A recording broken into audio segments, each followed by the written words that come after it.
रिया, ओ रिया, अरे कहाँ मर गई? राधिका ने गुस्से में चिल्लाते हुए अपनी ननद रिया को आवाज दी। तभी 20 साल की रिया जल्दी से अपने कमरे से बाहर निकलकर घर के आंगन में आई और बोली, क्या हुआ भाभी? भाभी की बच्ची, एक काम ढंग से नहीं कर सकती क्या? चिल्लाते हुए राधिका बोली। लेकिन भाभी, ऐसा मैंने क्या कर दिया? तूने मेरी इतनी महंगी महंगी साड़ियां मशीन में धुलने डाल दी। अगर हाथ से धो देती तो हाथ घिस जाते क्या? भाभी, मुझे क्या मालूम था कि वो साड़ियां मशीन से नहीं, हाथ से धोनी है। अगर ऐसा था तो आप पहले बता देती ना, रिया ने कहा। तब राधिका आग बबूला होकर एक जोरदार थप्पड़ रिया के गाल पर जड़ दिया। बदतमीज, एक तो मेरी साड़ियां खराब कर दी, ऊपर से मुझे जवाब देती है। लेकिन भाभी, इसमें मेरी कहाँ गलती है? आगे से आप अपने कपड़े खुद ही धो लीजिएगा, मुझसे मत कहिएगा, रिया ने कहा। अच्छा, बहुत जुबान चलने लगी है तेरी। रिया का हाथ पकड़कर मरोड़ते हुए राधिका बोली। आह, भाभी छोड़ो मुझे, रिया दर्द से कराहते हुए बोली। ठीक उसी समय स्वर्णलाल जी वहां आए और अपनी बेटी का हाथ छुड़वाते हुए बोले, अरे ये क्या हो रहा है बहू? तब राधिका बोली, अरे एक काम ढंग से नहीं किया जाता आपकी बेटी से? तो क्या हुआ बहू? बिन माँ की बच्ची है, वो नादान है, तुम तो समझदार हो ना। नादान नहीं, कुछ ज्यादा ही होशियार है। वो जानबूझकर ऐसे काम करती है कि दोबारा उसे कोई काम करने को ही ना कहे। समझा दीजिए इसे। अगली बार अगर मेरे साथ ज्यादा होशियारी करने की कोशिश की तो अच्छा नहीं होगा। इतना बोलकर राधिका अपने कमरे में जाने लगी। तभी उसका पति राकेश कमरे से बाहर आया और बोला, क्या हुआ राधिका? पूरा घर सिर पर क्यों उठा रखा है? आखिर बात क्या है? अरे एक तो तुम्हारी बहन ने मेरी इतनी महंगी साड़ियां सम वॉइंग मशीन में धोकर खराब कर दी। ऊपर से आप मुझसे ही पूछ रहे हो कि मैंने पूरा घर सिर पर क्यों उठा रखा है। क्यों? तुम अपने कपड़े खुद नहीं धो सकती क्या? क्यों उस बेचारी को परेशान करती हो? उसकी परीक्षा नजदीक है, अगर थोड़ा काम तुम कर लोगी तो घिस नहीं जाओगी। अच्छा, अब मैं काम करूंगी तो इन लोगों का क्या अचार डालूंगी? राधिका के इतना बोलते ही राकेश अपना आपा खो बैठा और एक के बाद एक जोरदार थप्पड़ अपनी पत्नी के मुंह पर जड़ दिए। राधिका गुस्से से दहाड़ते हुए बोली, तुम्हारी हिम्मत कैसे हुई मुझ पर हाथ उठाने की?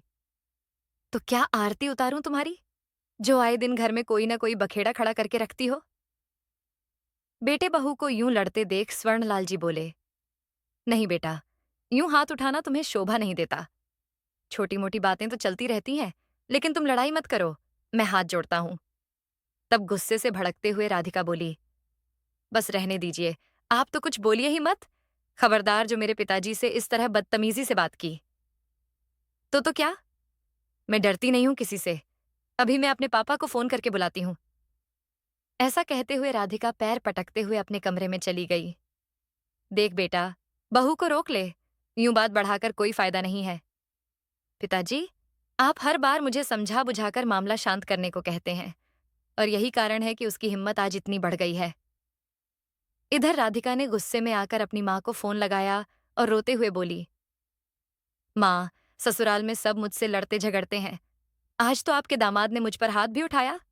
मुझे यहां नहीं रहना, जल्दी आकर मुझे ले जाओ। कहते हुए वो फूट फूट कर रोने लगी। इतना सुनते ही उसकी माँ शारदा देवी गुस्से में आ गईं और बोली, अच्छा, उसकी इतनी हिम्मत? तू चिंता मत कर बेटी, अब तू एक पल भी उस घर में नहीं रहेगी। अपना बैग तैयार रख, मैं अभी तुझे लेने तेरे पापा को भेजती हूँ।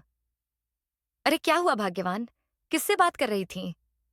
राधिका के पिता महेंद्र जी ने पूछा। आपकी बेटी का फोन था। आज उसके ससुराल वालों ने सारी हदें पार कर दी। घर में इतना लड़ाई झगड़ा हुआ कि उसके पति राकेश ने बिना मतलब हाथ उठा दिया, मेरी बच्ची पर। क्या? मेरी बेटी पर हाथ उठाया उसने? इतना कहते हुए महेंद्र जी गुस्से में उठ खड़े हुए और तुरंत गाड़ी लेकर अपनी बेटी को लेने निकल गए। थोड़ी ही देर में वे अपनी बेटी के ससुराल पहुंच गए। राधिका, ओ बेटी राधिका, महेंद्र जी ने पुकारा। तब राधिका बाहर आई और अपने पिता के गले लगकर रोने लगी। रो मत बेटी, अब तुझे चिंता करने की कोई जरूरत नहीं। उसी समय उसके ससुर स्वर्णलाल जी बाहर आ गए। नमस्ते भाई साहब, आइए बैठकर बात करते हैं, स्वर्णलाल जी ने कहा। महेंद्र जी बोले, अरे मैंने अपनी बेटी की शादी की थी इस घर में, बेचा नहीं था जो आप लोग उस पर जुल्म ढा रहे हैं। और कहाँ है आपका बेटा? बुलाइए। उनकी आवाज सुनकर राकेश बाहर आया। महेंद्र जी बोले, बहुत हाथ पैर चल रहे हैं तुम्हारे। तुम्हें क्या लगता है राधिका के आगे पीछे कोई नहीं है? अभी इसके माँ बाप जिंदा हैं। नहीं पिताजी, आपने केवल एक तरफ की बात सुनी है। पूरी बात सुनेंगे तो आपको भी लगेगा कि कसूर आपकी बेटी का है। मुझे कोई बात नहीं सुननी। चल बेटी, अपना सामान उठा और चल मेरे साथ। नहीं भाई साहब, ऐसा कदम मत उठाइए, हाथ जोड़ते हुए स्वर्णलाल जी बोले। तब राकेश ने कहा, नहीं पिताजी, ले जाने दीजिए इन्हें, मुझे कोई जरूरत नहीं है इसकी। देख लिया भाई साहब, क्या कहा आपके बेटे ने? यही औकात है मेरी बेटी की इस घर में? लेकिन मैं भी इसे छोड़ूंगा नहीं। पुलिस में कंप्लेंट करवाऊंगा, महिला मंडल में शिकायत करूंगा और ऐसी जेल की हवा खिलवाऊंगा कि बाहर निकलने को भी तरस जाओगे तुम लोग। इतना कहकर महेंद्र जी अपनी बेटी राधिका को लेकर निकल गए। इधर राधिका के मायके में जब यह बात उसके भाई भाभी को पता चली तो वे सुनकर हैरान रह गए। लेकिन माँ पापा जी को उसे लेने जाने से पहले हमसे बात तो करनी चाहिए थी ना। क्या आपको मालूम नहीं कि आपकी बेटी का स्वभाव कैसा है? राधिका के भाई रवि ने कहा। शारदा जी बोली, मुझे सब मालूम है।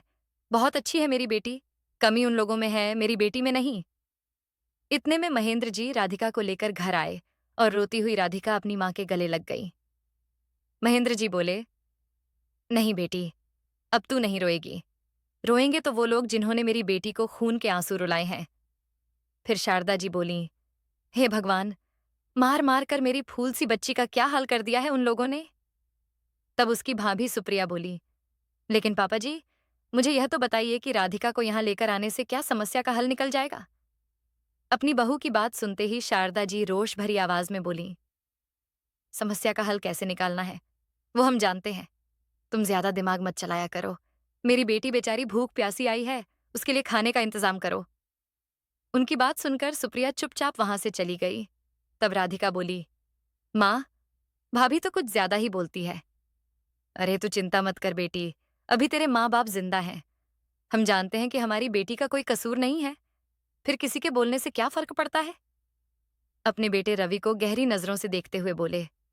रवि बोला, लेकिन पापा जी, कोई भी कदम उठाने से पहले आपको दोनों तरफ की बात सुननी चाहिए थी। बेटा, मुझे मालूम है कि तुझे तेरी बहन बोझ लग रही है, इसलिए तू ऐसी बात कर रहा है। वो भले ही तुझे बोझ लगती हो, लेकिन मेरे लिए वो बोझ नहीं है। बड़े आराम से मैं अपनी बेटी को बिठाकर खिला सकता हूँ। महेंद्र जी ने कहा। तो उनका बेटा वहां से उठकर चला गया। देखा पापा जी, किस तरह मुंह फुलाकर गया है मेरा अपना भाई। राधिका ने कहा। शारदा जी बोली, तू वो सब छोड़ बेटी, तुझे तो बस इतना पता है कि तेरे बिना दिनों में ही उन लोगों के होश ठिकाने आ जाएंगे। सास तो तेरी है नहीं, और ननद है जो किसी काम को हाथ भी नहीं लगाती। कौन काम करेगा उस घर का? अरे होश तो उनके मैं ठिकाने लगाऊंगा। सबसे पहले तो मैं बिचौलिया से बात करता हूँ और उसके साथ मिलकर पुलिस में ऐसी शिकायत लिखवाऊंगा कि रोते गिड़गिड़ाते तेरे पैरों में आ गिरेंगे वो सब। और बेटी, तुझे परेशान होने की जरूरत नहीं है। तू कमरे में जा और ऐसी चलाकर आराम कर। पिता के कहने पर राधिका कमरे में आराम करने चली गई। शाम के समय जब राधिका अकेली बैठी थी तो उसकी भाभी सुप्रिया उसके पास आकर बैठ गई और समझाने लगी। राधिका, तुम्हें क्या लगता है, इस तरह पापा के साथ यहाँ आकर क्या तुमने अच्छा किया? अच्छा, यहाँ ना आती तो क्या करती?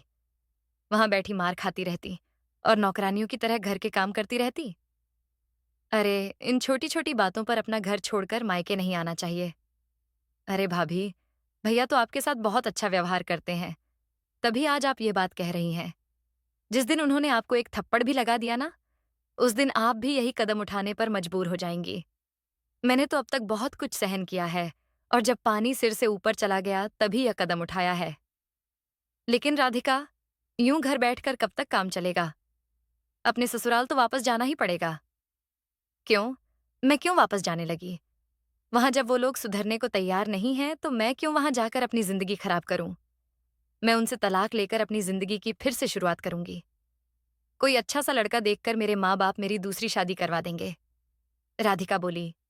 तो उसकी भाभी ने कहा, अच्छा, तुम उन्हें गलत बताती हो, और अगर कल को दूसरी शादी करके वो लोग भी ऐसे ही निकले तो क्या तीसरी जगह शादी करोगी? राधिका बोली, सब लोग एक जैसे नहीं होते भाभी, और वैसे भी कहीं और मेरी दोबारा शादी हो या ना हो, लेकिन मैं उस घर में वापस जाना मंजूर नहीं। भले ही मैं सारी उम्र यहीं बैठी रहूं। फिर सुप्रिया बोली, लेकिन राधिका, तलाकशुदा जिंदगी जीना आसान नहीं होता। तुम क्या जानो समाज के लोग कैसी कैसी बातें बनाते हैं, और बेटी को ऐसी हालत में देखकर तो माँ बाप को भी चैन नहीं आता। अपनी भाभी की यह बात सुनकर राधिका एक गुस्से से बोली, तो तुम क्या चाहती हो, मैं इस घर से चली जाऊं? अपने पापा की बात मानकर मैं वो घर छोड़कर उनके साथ उनके घर में आई हूं, और यह फैसला उन्होंने मेरे लिए सोच समझकर ही लिया है। अभी सुप्रिया कुछ कहने ही लगी थी कि राधिका बोली, बस भाभी, मुझे सब मालूम है। तुम तो चाहती ही नहीं हो कि मैं इस घर में रहूं। इतना कहकर वो वहां से उठकर चली गई। उधर महेंद्र जी ने फोन किया तो थोड़ी देर में उनका चचेरा भाई रामविलास घर पहुंच गया। अरे रामविलास, किस जन्म का बदला लिया है तूने हमसे?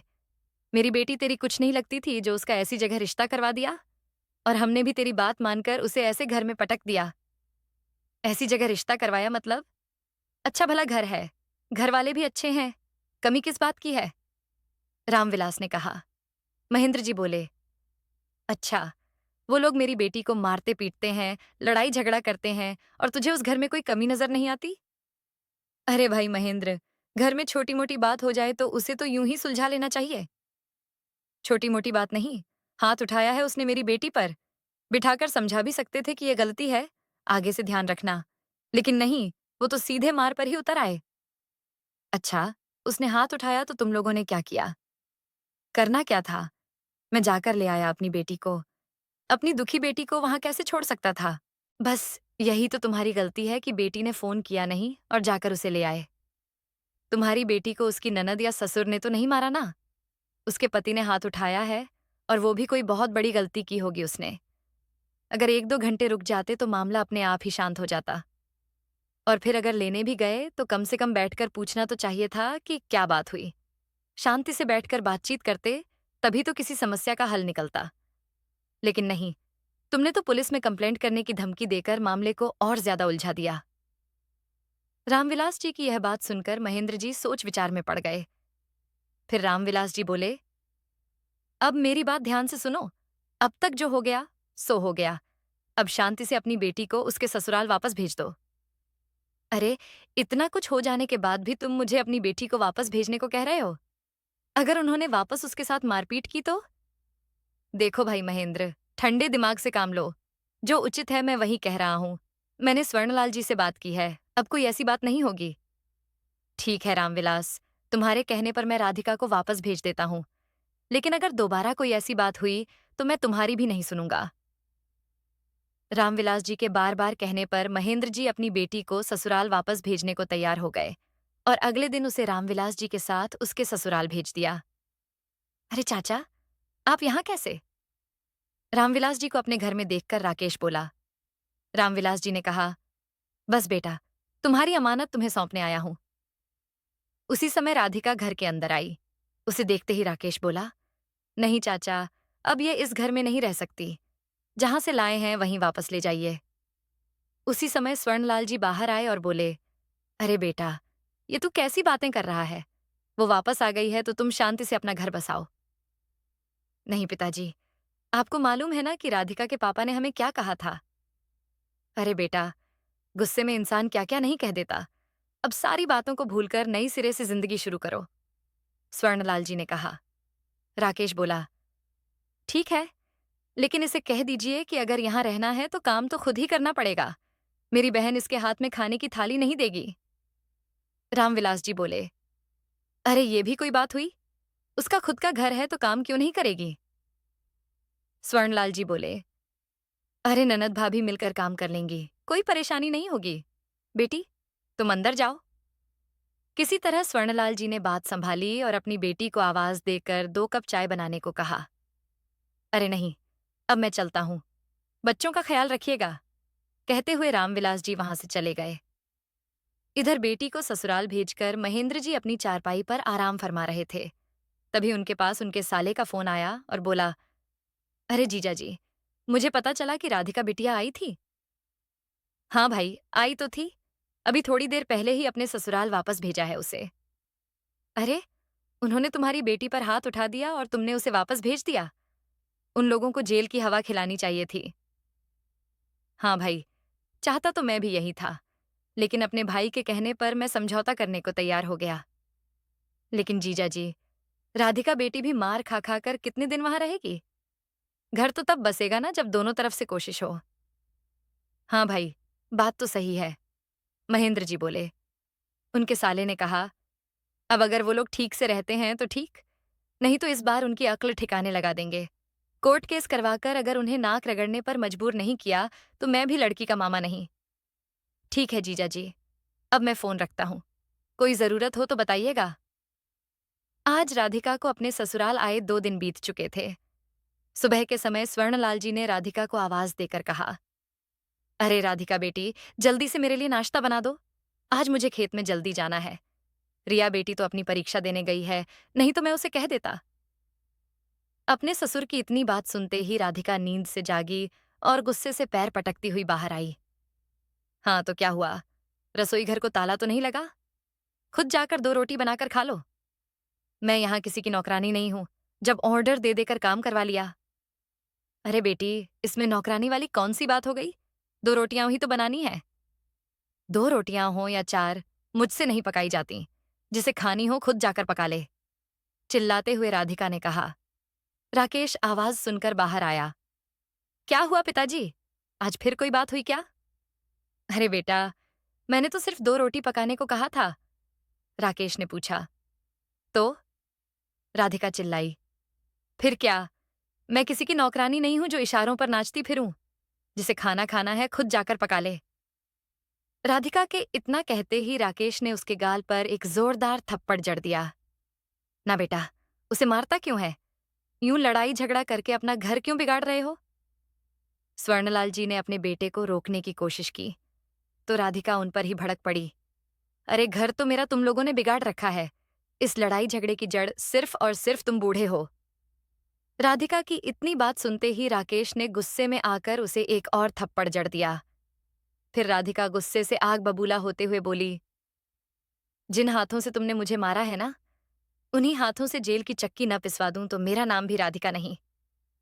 इतना कहते हुए राधिका ने अपना बैग पैक किया और वापस अपने मायके चली गई। उधर उसके मायके में उसकी भाभी सुप्रिया सबके लिए गर्मा गर्म पराठे बनाकर सबको परोस रही थी और परिवार के सभी लोग उसके बनाए खाने की तारीफ कर रहे थे। तभी अचानक अपने सामने राधिका को देखकर सभी हैरान रह गए। क्या हुआ बेटी, कैसे आई? महेंद्र जी ने पूछा। राधिका रोते हुए बोली, अब मैं उस घर में दोबारा कभी नहीं जाऊंगी। लेकिन क्या बात हुई? कोई लड़ाई झगड़ा हुआ क्या? बस, लड़ाई झगड़ा ही नहीं, उसने तो आज फिर मुझे मारा। सारा दिन घर का काम करके रात को थक कर सोती हूँ। अगर सुबह थोड़ी देर ज्यादा सो गई तो इसमें भी उन लोगों को परेशानी है। सुबह सुबह आवाज देनी शुरू कर दी कि नाश्ता बनाओ। अब क्या मैं उन लोगों के घर की नौकरानी हूं? यह बात सुनकर उसकी भाभी सुप्रिया बोली, अरे इतनी छोटी सी बात पर तुम यहाँ चली आई। 2 रोटी ही तो पकानी थी, पका देती। तुम तो रहने ही दो बहू, अंदर जाकर खाना पकाओ। बेटी, तू यहाँ सोफे पर बैठ। तेरे पापा ने बहुत बड़ी गलती कर दी जो रामविलास जी के कहने पर तुझे वापस भेज दिया, शारदा जी ने कहा। राधिका रोते हुए बोली, माँ, मुझे तो लगता है कि मैं ही पागल हूं जो बार बार मुंह उठाकर चली आती हूं। यहाँ किसी को मेरी कोई फिक्र है ही नहीं। बेटा, ये तू कैसी बातें कर रही है? महेंद्र जी उसके आंसू पोंछते हुए बोले। राधिका बोली, आपको क्या पता, सारा दिन मैं घर का कितना काम करती हूँ, ये सोचकर कि किसी तरह मेरा घर बस जाए। लेकिन वो लोग तो घर बसाना ही नहीं चाहते। नहीं बेटी, कोई जरूरत नहीं है किसी काम को हाथ लगाने की। बेटी है तू मेरी, किसी के घर की नौकरानी नहीं जो सारी उम्र उनकी गुलामी करती रहेगी, शारदा जी ने कहा। राधिका बोली, बस, अब मैं कुछ नहीं जानती। मैं तो उन पर केस करके ही दम लूंगी। अब मैं किसी के कहने पर वहां नहीं जाने वाली। वो लोग तो हर बार यही सोचेंगे ना कि पहले तो आकर सीना चौड़ा करके अपनी बेटी को ले जाते हैं और उसके बाद खुद ही उसे वापस छोड़ने आ जाते हैं। इस तरह तो सारी उम्र वो मुझ पर अपना हुक्म ही चलाते रहेंगे। ना बेटी, तू चिंता मत कर, अब वही होगा जो तू चाहेगी, महेंद्र जी ने कहा। तो राधिका भड़क उठी। बस पापा, आप हमेशा यही कहते हो, लेकिन फिर से मुझे उस नरक में भेज देते हो। नहीं बेटी, ये कैसी बातें कर रही है? इस बार तो मैं उन लोगों को छोड़ूंगा नहीं। महेंद्र जी गुस्से से बोले। शारदा जी ने कहा, मैं तो कहती हूँ कोर्ट केस करो उन लोगों के खिलाफ और ऐसी ऐसी धाराएं लगवाओ कि वो जेल में ही सड़ते रहें। अक्ल ठिकाने आ जाएगी उन लोगों की। उनके जुल्म के कारण मेरी बच्ची बेचारी सूख कर आधी हो गई है। फिर महेंद्र जी राधिका से पूछने लगे, बेटी, तूने तो अपना मन बना लिया है ना? कहीं ये ना हो कि कोर्ट केस करके तू अपने फैसले से पीछे हट जाए। नहीं पापा, मैं क्यों पीछे हटने लगी? मैं तो खुद उन लोगों से दुखी हूं। जितनी जल्दी हो सके मुझे तो उनसे छुटकारा चाहिए। बस तो ठीक है बेटी, मैं आज ही वकील से बात करके आता हूं। इतना कहकर महेंद्र जी वहां से उठकर चले गए। राधिका बोली, माँ, बड़ी भूख लगी है। ये भाभी अभी तक खाना लेकर क्यों नहीं आई? सुप्रिया बहू, खाना नहीं बना क्या अभी तक? बना भी रही हो या रसोई में जाकर सो गई? अभी लाओ। कहते हुए सुप्रिया जल्दी से प्लेट में खाना परोस कर ले आई। लो बेटी, आराम से बैठकर खाना खाओ और खाना खाकर अंदर जाकर आराम करो। बाकी सब हम लोग देख लेंगे। रात को सारा काम निपटाकर थकी हारी सुप्रिया अपने कमरे में आकर बैठी तो देखा उसका पति रवि अभी तक लैपटॉप पर ऑफिस का काम कर रहा था। सुप्रिया बोली, अरे थोड़ा बहुत घर पर भी ध्यान दिया करो। क्यों, क्या हो गया? रवि बोला, क्या हो गया? आपकी बहन घर पर आकर बैठी है और आप उसे कुछ समझाते ही नहीं। रवि बोला, तुम कहना क्या चाहती हो? क्या मैं उसे घर से बाहर निकाल दूं? नहीं जी, मेरा ये मतलब नहीं है। मैं तो बस इतना कहना चाहती हूँ कि आप लोग सिर्फ एक तरफा बात सुन रहे हैं। कम से कम उन लोगों की बात भी तो सुनो। ताली कभी एक हाथ से नहीं बजती। देखो सुप्रिया, पिछली बार राधिका घर आई थी तो हमने उसे समझा बुझाकर वापस भेजा था ना। अब वो लोग अगर बार बार उसे मारते ही रहेंगे तो हम कब तक बर्दाश्त करेंगे? रवि ने कहा। सुप्रिया उसे समझाते हुए बोली, मैं तो केवल इतना ही कहना चाहती हूँ कि उसके पति राकेश को हम सभी अच्छी तरह जानते हैं। अगर दोबारा उसने राधिका पर हाथ उठाया है तो कोई बहुत बड़ा कारण होगा। अब मैं भी तो यहाँ अपने ससुराल में रह रही हूँ। आपने तो कभी मुझ पर हाथ नहीं उठाया। कोई ना कोई बात जरूर है जो ये लड़ाई हो रही है। अरे सुप्रिया, लेकिन वो अपने घर आकर बैठी है। जब उसके आने से बाकी किसी को कोई परेशानी नहीं तो तुम्हें क्यों तकलीफ हो रही है? मैं तो इसलिए परेशान हूं क्योंकि मुझे मालूम है कि उसकी तरफदारी करके तुम उसे हमेशा के लिए यहीं बिठा दोगे। अरे अगर अपने मायके में रहकर 2 वक्त की रोटी खा भी लेगी तो तुम्हें इस बात से क्या दिक्कत है? दिक्कत 2 रोटी की नहीं है। अब पिताजी कहते हैं कि मैं कोर्ट केस करूंगा। क्या कोर्ट केस में दुनिया हमारा तमाशा नहीं देखेगी? होने दो। कोर्ट केस एक बार पता लगने दो उन लोगों को भी कि कैसे किसी की बेटी पर हाथ उठाया जाता है। अरे पता उन्हें नहीं तो आप लोगों को भी लगेगा। कोर्ट केस में परेशानी तो आप लोगों को भी होगी। ढेरों पैसे खर्च होंगे सो अलग। मैं तो बस इतना कहती हूँ कि कम से कम एक बार उन लोगों की बात सुन लो। केवल अपनी बेटी की बात सुनकर फैसला लेना सही नहीं है। अरे, जब उन लोगों को उसकी जरूरत नहीं है तो हम क्यों जाएं उनसे बात करने? उसे तलाक दिलवाकर हम उसकी शादी कहीं और कर देंगे। अभी उसकी कौन सी उम्र निकल चुकी है? अच्छा, बस यही काम करते रहेंगे। वहां से लाकर यहाँ बिठा दिया और यहाँ से ले जाकर दूसरे घर में भेज दिया। क्यों अपनी बेटी की जिंदगी बर्बाद कर रहे हैं? अभी कुछ नहीं बिगड़ा। सोच समझ कर फैसला लो। अरे मुझे सब पता है। उसके यहाँ रहने से तुम्हें तकलीफ हो रही है। तुम्हारा काम बढ़ गया है, इसलिए तुम ये सब बोल रही हो। और वैसे भी सही गलत देखने के लिए हम लोग यहाँ बैठे हैं। तुम अपने काम से मतलब रखो। इतना कहकर रवि करवट बदलकर सो गया। अगले दिन सुबह सुबह सुप्रिया ने कपड़े धोने के लिए मशीन लगा दी और सबके 10 बजे तक काम खत्म हो गया। ली नाश्ता बनाने की तैयारी करने लगी। सब्जी बनाकर जैसे ही घर के पीछे के आंगन में कपड़े सुखाने गई तो वहीं राधिका अपनी किसी सहेली से फोन पर बात कर रही थी। उसे मालूम नहीं था कि उसकी भाभी उसके पीछे खड़ी है। बात करते हुए राधिका बोली, नहीं यार, अब तो मैं उस घर में बिल्कुल वापस नहीं जाऊंगी। सारी उम्र क्या घर के काम ही करती रहूं? यहाँ आराम से अपनी मर्जी से सुबह उठती हूँ, हाथ में खाना मिलता है। जब जिस चीज की फरमाइश की वो चीज हाजिर हो जाती है। फिर मैं उस घर में क्यों जाऊंगी? ऐसा कहते हुए राधिका हंसने लगी। अरे भाभी का क्या है? उसे तो आदत है दिन भर घर का काम करने की। उसकी क्या मजाल जो मेरे माँ पापा के आगे जुबान भी खोल सके। इतनी बात सुनकर सुप्रिया का गुस्से से बुरा हाल हो गया और वो बोली, अच्छा तो ये बात है। तुम वहां से सिर्फ इसलिए आई हो कि वहां काम करना पड़ता है और यहाँ रहते हुए तुम्हारी ऐश है। राधिका बोली, देखो भाभी, ये घर मेरे माँ बाप का है और मैं पूरे हक से इस घर में रह सकती हूँ। आप कौन होती हैं मुझे कुछ कहने वाली? अच्छा, अब मुझे समझ में आया कि आपको इतनी जलन क्यों हो रही। मैं यहाँ आराम से बैठी हूँ और आपको दिन भर घर का काम करना पड़ता है। जलन तो होगी ही, लेकिन कोई और रास्ता भी तो नहीं है आपके पास। काम तो करना ही पड़ेगा। राधिका की इतनी बात सुनते ही सुप्रिया बोली, अच्छा हुआ जो तुम्हारी असलियत मेरे सामने आ गई। बहुत सेवा कर ली तुम्हारी, बहुत खिला दिया तुम्हें बिठाकर। अब तुम्हें खुद ही अपनी रोटी पकानी पड़ेगी और फिर खानी पड़ेगी। मैं तुम्हारी नौकरानी नहीं हूं जो दिन भर तुम्हारी सेवा में लगी रहूं। राधिका बेशर्मी से बोली, ठीक है भाभी, अगर आप नहीं बनाएंगी तो माँ बना देंगी। सुप्रिया बोली, अरे कुछ शर्म करो, इस उम्र में माँ से काम करवाओगी? जानती भी हो, तुम्हारे कारण माँ और पापा कितने परेशान हैं और तुम अपना घर उजाड़ कर यहाँ बैठी हो। फिर राधिका ने कहा, अच्छा भाभी, मैं अपना घर उजाड़ कर बैठी हूँ तो कम से कम आप तो अपना घर संभालो। जाओ, अपना काम करो। मैं तो अपना घर संभाल रही हूँ। तुम्हारी तरह हर 2 दिन बाद अपना बैग उठाकर मायके नहीं चली जाती। अभी ये बात हो ही रही थी कि रवि वहां आया और बोला, अरे क्या हुआ सुप्रिया? क्यों इतनी जोर जोर से चिल्ला रही हो? क्यों मेरी बहन को दुखी कर रही हो? अच्छा, मैं आपकी बहन को दुखी कर रही हूँ या इसने हम सबको परेशान कर रखा है? सुप्रिया चिल्लाई। राधिका बोली, इसे तो मेरे यहाँ रहने से परेशानी है। अच्छा, तो क्यों ना हो परेशानी? क्या मैं नौकर हूं जो सारा दिन इस घर का काम करती रहूं? अगर तुम्हारी बहन इस घर में रहेगी तो मेरे साथ घर का सारा काम करवाएगी। इतना सुनते ही रवि ने अपनी पत्नी सुप्रिया को एक थप्पड़ जड़ दिया। यह देखकर राधिका बोली, अरे भैया, एक थप्पड़ से तुम्हारी पत्नी नहीं सुधरने वाली। कम से कम 2-4 तो इसे लगने ही चाहिए। रवि अपनी पत्नी सुप्रिया से बोला, अगर इस घर में तुम्हें रहना है तो चुपचाप रहो, नहीं तो निकल जाओ मेरे घर से। अपने पति का व्यवहार देखकर सुप्रिया हैरान खड़ी रह गई।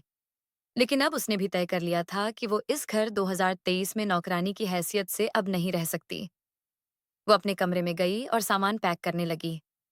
जैसे ही अपना बैग लेकर वो बाहर निकलने लगी, तो उसे जाते देख महेंद्र जी और शारदा जी हैरान रह गए। अरे बहू, ये कहाँ जा रही हो? छोटी छोटी बातों पर यूं उठकर मायके नहीं चले जाया करते। शारदा जी बोली। सुप्रिया ने कहा, अच्छा, आज आपको ये छोटी सी बात लग रही है, और जब आपकी बेटी पर आती है तब आपके ये विचार कहाँ चले जाते हैं? महेंद्र जी बोले, लेकिन बेटी, बात क्या हुई? ये तो बताओ। देखिए पापा जी, ज्यादा बात तो मैं नहीं करूंगी, लेकिन इतना जरूर कहूंगी कि अब इस घर में मैं नौकरानी बनकर नहीं रह सकती। अच्छा, तो तुम्हें हमारी बेटी से दिक्कत है? महेंद्र जी ने कहा। सुप्रिया बोली, अरे मुझे आपकी बेटी से परेशानी नहीं है, बल्कि वो तो अपने आप में ही एक परेशानी है। अरे माँ बाप तो अपनी बेटी को समझाया करते हैं, उसका घर बसाने की सोचते हैं कि बेटी कोई बात नहीं, छोटी मोटी बातें तो घर में होती ही रहती हैं। लेकिन यहाँ तो आप ही उसका घर उजाड़ने में लगे हुए हैं, और उसके घर के साथ साथ मेरा घर भी उजड़ रहा है। क्या आज तक मैंने आप लोगों के सामने कभी ऊंची आवाज में बात की? लेकिन आज बात हद से ज्यादा बढ़ चुकी है। बहू की बात सुनकर महेंद्र जी बोले, तो ठीक है, अगर तुम्हें हमारी बेटी से इतनी परेशानी है तो जाओ अपने घर, हम अपनी बेटी को बिठाकर खिला सकते हैं। इतनी बात सुनकर सुप्रिया वहां से निकल गई। सुप्रिया के वहां से जाने के बाद शारदा जी बोली, अरे ये आपने क्या किया? बेटी का घर तो उजड़ ही चुका था, अब तो हमारे बेटे का घर भी खराब हो रहा है। महेंद्र जी ने कहा, होता है तो हो जाने, मेरी बेटी को कोई परेशान करे ये मैं बिल्कुल सहन नहीं कर पाऊंगा। 1 सप्ताह बीत चुका था। शारदा जी, जिन्हें पहले से ही अस्थमा की शिकायत थी, सारा दिन घर का काम करते रहने से उनकी तबीयत और भी बिगड़ने लगी, जिस कारण उन्होंने अपनी बेटी राधिका को खाना बनाने और कपड़े धोने को कह दिया। अब तो घर का काम करते करते राधिका की आंखें बाहर आने लगीं। बड़ी मुश्किल से सारा काम निपटा कर बैठी तो शारदा जी बोली, बेटी, आज तेरे पापा को गैस की शिकायत हो रही है, उनके लिए थोड़ी खिचड़ी बना देना। इतना सुनते ही राधिका गुस्से से बोली, माँ, आप लोगों ने तो मेरा जीना हराम करके रख दिया है, इतना काम तो आप खुद भी कर सकती है ना? लेकिन बेटी, 1 हफ्ता हो गया तेरी भाभी को यहाँ से गए हुए, अब तक तो मैं ही काम कर रही थी। 2 दिन तुझे काम करना पड़ा तो तू मुझे बातें सुनाने लगी। बातें न सुनाऊं तो और क्या करूं? थक गई हूं मैं इस घर का काम करते करते, राधिका ने कहा। उसकी माँ बोली, ठीक है बेटा, थोड़ी देर आराम कर ले, उसके बाद बना देना। राधिका गुस्से से चिल्लाते हुए बोली, सुबह से आप ही तो आराम कर रही हैं, तो आपसे जरा सी खिचड़ी भी नहीं बनाई जाती? बेटी, मेरी तबीयत ठीक होती तो मैं ही बना लेती। बहुत कमजोरी महसूस हो रही है। अरे खिचड़ी बनानी है, कोई पहाड़ नहीं तोड़ना। थोड़ा सा चल फिर लोगी तो कोई आफत नहीं आ जाएगी। तभी महेंद्र जी बाहर आए और बोले, अरे राधिका बेटी, मेरे लिए एक गिलास पानी तो गर्म कर देना। मुझे दवाई खानी है। और हाँ, ये मेरा कुर्ता पजामा भी इस्त्री कर देना, मुझे जरा बाहर जाना है। ऐसा कहते हुए महेंद्र जी ने अपने कपड़े राधिका को दे दिए। लेकिन काम करने की बात सुनते ही राधिका गुस्से से फूट पड़ी। जिसे देखो, दिन भर राधिका राधिका के नाम की रट लगाई रहती है। 2 मिनट भी चैन से नहीं बैठने देते मुझे। सुबह से पूरे घर का काम करके थक गई हूँ। अरे बेटी, ये तुम कैसी बातें कर रही हो? तेरी माँ की तबीयत ठीक नहीं है, इसलिए तुझे कह दिया काम करने को। पिता की इतनी बात पर राधिका ने स्पष्ट तौर पर कह दिया, अब मैं घर का कोई काम नहीं करूंगी। और फिर अपने पिता के कपड़े अपनी माँ की ओर फेंकते हुए बोली, पकड़ो इसे, मुझसे नहीं होते स्त्री विस्त्री। और पैर पटकते हुए अपने कमरे में सोने चली गई। अपनी बेटी का यह व्यवहार देखकर महेंद्र जी और शारदा जी हक्के बक्के खड़े रह गए। तुम्हारी बेटी का दिमाग खराब हो गया है क्या, जो इस तरह की बातें कर रही है? हमने तो आज तक कभी उससे ऊंची आवाज में बात तक नहीं की थी। इतना प्यार दिया था हमने अपनी बेटी को, और अब बहू के जाने के बाद यह हमारे साथ इतना बुरा बर्ताव कर रही है। शारदा जी ने कहा, इसी के कारण हमारी बहू भी नाराज होकर अपने मायके चली गई। उसके माँ बाप को एक बार फोन करके देख लेते हैं, क्या पता वो वापस आ जाए। महेंद्र जी बोले, समझ नहीं आता क्या करूं। इधर ये परेशानी है तो दूसरी ओर कोर्ट केस में वकील इतना पैसा मांग रहे हैं कि अब तो जेब भी खाली होने लगी है। कितने ही लोगों से सलाह ले चुका हूं, सबने यही कहा है कि अपनी बेटी को समझा बुझाकर उसके ससुराल वापस भेज दो। न जाने किसकी नजर लग गई है हमारे घर को। अच्छे भले हंसी खुशी से हम लोग रह रहे थे। जब से राधिका लड़ झगड़ कर यहाँ आई है, तब से लाइक्लीहुड से हमारे घर की शांति भी खत्म हो गई है। अब तो मुझे लगता है कि हमने अपनी बेटी को यहाँ लाकर कोई गलती कर दी। जिस तरह से ये कैंची की तरह जुबान चलाती है, मुझे तो यही लग रहा है कि सारा कसूर इसका ही निकल कर आएगा। मैं जाकर गांव के सरपंच से बात करता हूँ। इतना कहकर महेंद्र जी अपने बेटे रवि को लेकर सरपंच के पास गए और सारी बात बताते हुए बोले, मैं कोर्ट केस में हाथ तो फंसा बैठा, लेकिन अब वकील मुंह खोलकर पैसे मांग रहे हैं। इतना पैसा मैं कहाँ से लेकर आऊं? सरपंच जी बोले, अरे भाई, ये केस वेस सब छोड़ो और अपनी बेटी को उसके ससुराल भेज दो। अरे सरपंच जी, ये कैसी बातें कर रहे हैं? वो लोग फिर उसे मारना शुरू कर देंगे। सरपंच जी बोले, ऐसी बात नहीं है। मुझे तो स्पष्ट तौर पर तुम्हारी गलती नजर आ रही है। हमारी गलती कैसे हो गई? अपनी बेटी को मार खाते देख कोई माँ बाप कैसे सहन कर सकते हैं? रवि बोला, जरा सी लड़ाई हुई नहीं थी कि पिताजी ने राधिका को लाकर घर बिठा दिया। किसी की सुनते ही कहाँ है पिताजी? सरपंच जी बोले, अच्छा बेटा रवि, अगर तेरे पिता किसी की नहीं सुनते तो तूने क्या किया? तूने भी तो अपनी पत्नी को मार पीट कर भगा दिया। यह बात सुनकर रवि की नजरें नीचे झुक गईं। सरपंच जी बोले, और भाई महेंद्र, अब तुम ही देख लो। साक्षात अन्नपूर्णा जैसी तुम्हारी बहू जो दिन रात तुम्हारी सेवा करती थी, उसे भी नहीं छोड़ा तुम्हारी बेटी ने। 4 दिन में ही अपने भाई भाभी में फूट पड़वा दी। उसने तो अपने ससुराल वालों का वो क्या हाल करती होगी। और वैसे भी मैं स्वर्णलाल जी और उसके बेटे को अच्छी तरह जानता हूँ। बहुत अच्छे लोग हैं वो। लेकिन सरपंच जी, अब आप हमें सही सलाह दीजिए कि हमें आगे क्या करना चाहिए। सरपंच जी बोले, मेरी तो यही सलाह है कि सबसे पहले अपनी बेटी को समझाओ कि उसे ससुराल में कैसे रहना चाहिए, क्योंकि सारी गलती उसकी है। और उसे अच्छी सीख देकर उसके ससुराल लेकर जाओ। ये सुनकर महेंद्र जी बोले, अरे लेकिन मैं उन लोगों से कैसे नजरें मिलाऊंगा? अरे भाई महेंद्र, नजरें तो मिलानी पड़ेंगी और उनसे माफी भी मांगनी पड़ेगी। आखिरकार बेटी तुम्हारी है, और बेटी का घर बसाने और उजाड़ने में माँ बाप का ही सबसे बड़ा हाथ होता है। और हाँ, एक बात और, जाकर अपनी बहू से भी माफी मांगो और उसे सम्मान के साथ अपने घर वापस लेकर आओ।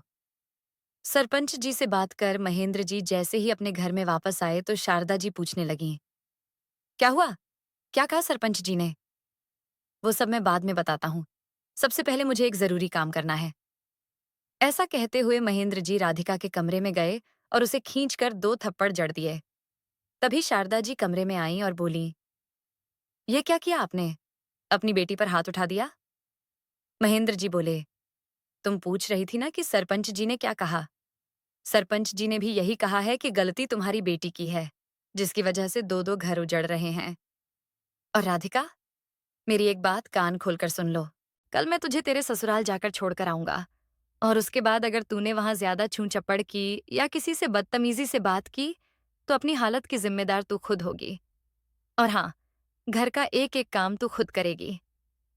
अगर मुझे वहां से कोई शिकायत मिली तो अच्छा नहीं होगा।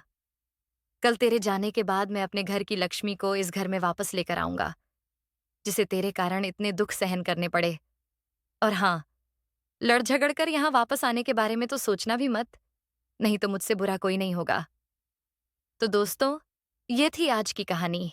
इस कहानी के बारे में आपकी क्या राय थी, ये कमेंट बॉक्स में जरूर बताइए। अगर आपको कहानी पसंद आई हो तो वीडियो को लाइक करें और चैनल को सब्सक्राइब करें, और बेल आइकन पर क्लिक करके इसे ऑन ऑल पर सेट करें, ताकि आपको नए वीडियो की सूचना तुरंत मिल जाएगी। धन्यवाद।